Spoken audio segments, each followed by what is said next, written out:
Salam jumpa, ini adalah video penguatan materi pada pertemuan satu ini terkait bahasa, fungsi bahasa, dan juga konteks sosial. Jadi pada pertemuan satu ini kita akan bersama berdiskusi tentang apa itu bahasa, lalu apa itu fungsi bahasa, lalu hubungannya dengan konteks sosial dan juga penggunaan bahasa di dalamnya.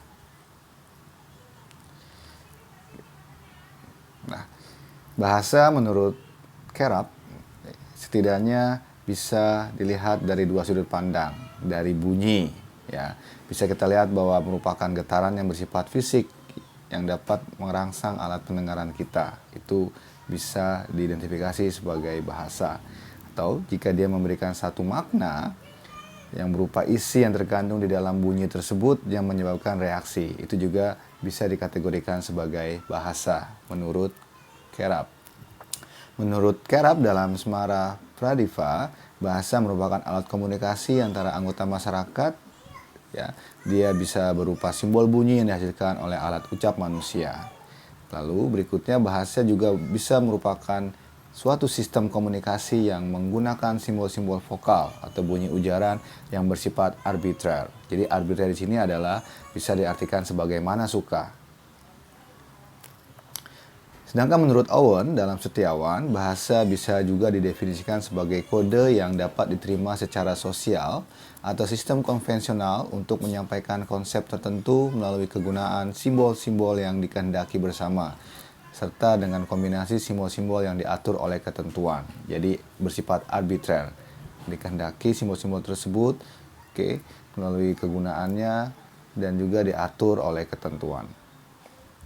Sedangkan dalam linguistik sistemik fungsional, dalam bahasa Inggris lebih familiar dikenal dengan systemic functional linguistic, ya, bahasa didefinisikan sebagai bentuk semiotika sosial yang sedang melakukan suatu aktivitas atau pekerjaan dalam suatu konteks situasi dan juga konteks kultural yang digunakan baik secara lisan maupun tertulis. Jadi pada sudut pandang LSF, linguistik sistemik fungsional, bahasa lebih dilihat kaitannya dengan proses, ya, aktivitas atau pekerjaan dalam konteks situasi dan juga konteks kultural. Jadi pandangan ini lebih menyoroti pada konteks situasi dan juga konteks kultural.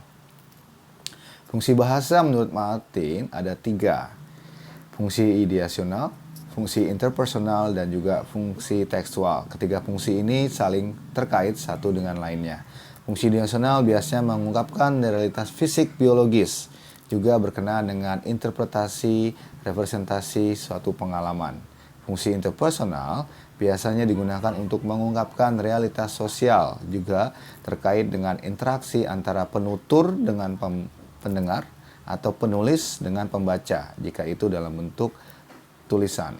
Lalu fungsi tekstual biasanya digunakan untuk mengungkapkan realitas semiotis atau realitas simbol yang berkenaan dengan cara penciptaan teks dalam suatu konteks.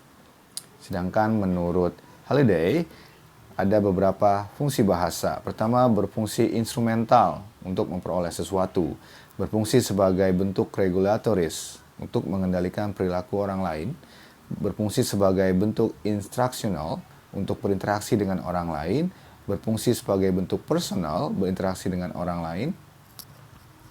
Heuristik, ya, berarti bahasa bisa digunakan untuk belajar dan alat untuk menemukan sesuatu. Berfungsi imajinatif untuk menciptakan dunia imajinasi, juga berfungsi sebagai representasional untuk mengetahui informasi. Konteks sosial penggunaan bahasa, ya, ini dimaksudkan untuk menghadirkan suatu konteks pada aktivitas penggunaan bahasa sehingga bisa menjadikan bahasa menjadi lebih bermakna atau sebaliknya. Jika tidak dikaitkan dengan konteks, maka bahasa tidak memiliki makna yang utuh. Kenapa demikian? Karena bahasa akan kehilangan maknanya saat dihadirkan tanpa konteks yang menyertainya. Lebih lanjut kita akan melihat bahwa konteks sosial meliputi 2 hal penting, yaitu konteks situasi dan juga konteks kultural. Saya ulangi, konteks sosial akan meliputi 2 hal penting, yaitu konteks situasi dan juga konteks kultural. Dari konteks situasi setidaknya akan menghadirkan 3 aspek penting, yaitu field, tenor, dan juga mode. field atau medan, tenor atau pelibat, dan juga mode.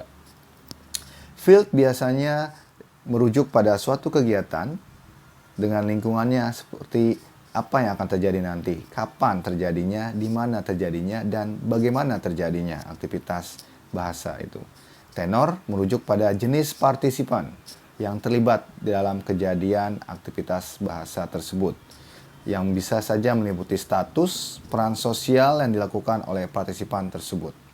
Sedangkan mode meliputi dua sub-aspek, yaitu bentuk media, baik media lisan atau tulisan, dan juga sarana yang digunakan atau channel yang digunakan. Apakah menggunakan buku, koran, majalah, audio, visual, atau gabungan dari audio visual. Ya. Konteks kultural, budaya merupakan suatu pikiran, juga suatu akal budi yang di dalamnya juga termasuk adat istiadat. Ini berdasarkan Kamus Besar Bahasa Indonesia. Jadi, kita bisa menarik kesimpulan bahwa budaya dapat diartikan sebagai sesuatu yang dihasilkan dari pikiran atau pemikiran. Maka, saat ada beberapa ahli menyebutkan bahwa bahasa dan pikiran memiliki hubungan timbal balik atau bersifat reciprocal, maka kita juga dapat memahami bahwa sebetulnya pikiran di sini itu ditujukan sebagai bentuk atau sebuah perwujudan kebudayaan. Ya, jadi sangat erat sekali kaitan antara aktivitas penggunaan bahasa dengan konteks kultural. Oke, maka dapat juga kita simpulkan bahwa konteks kultural ini dalam penggunaan aktivitas berbahasa merupakan suatu sistem nilai dan norma yang dapat merepresentasikan kepercayaan dalam kebudayaan tertentu, yang di dalamnya bisa meliputi segala sesuatu yang mungkin saja bisa dipercaya benar atau salah, baik ataupun buruk, dan sebagainya. Ya, demikian dan terima kasih. Ya, kita akan lebih lanjut berdiskusi tentang bahasa, fungsi bahasa, dan juga konteks seksual pada forum diskusi. Saya mendapati ada beberapa hal yang boleh jadi masih belum dipahami dengan detail dan sangat jelas. Oke, sampai ketemu di video berikutnya. Jangan lupa untuk tetap semangat, tetap jaga kesehatan, dan see ya everyone.